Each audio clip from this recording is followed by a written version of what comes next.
মৃতদেহ তোলার খবরে সকাল থেকেই কুমিল্লার মির্জাপুরে তনুর কবরের পাশে ভিড় জমায় জনতা।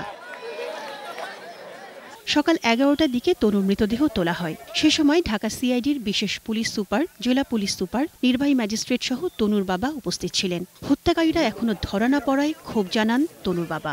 সৃষ্টিকর্তা ঠিকই বিচার করে। আমি তো আসামি না, আমি বাদী। আমার দুঃখ একটু, খালি আমার প্রশ্ন করে, আমার আসামি কই? সিআইডির পুলিশ সুপার জানান, তনু হত্যা রহস্য উদ্ঘাটনে যা দরকার তাই করা হবে। এই সত্যটা উদ্ঘাটন করতে গিয়ে যা কিছু করা দরকার আমরা সবকিছু করব ইনশাআল্লাহ।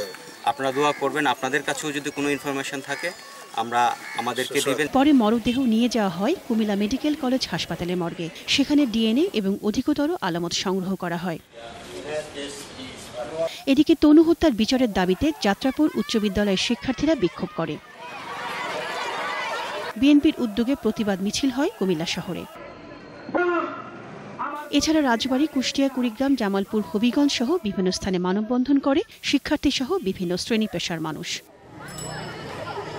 মুশফিকা নাজনীন, 21 টেলিভিশন।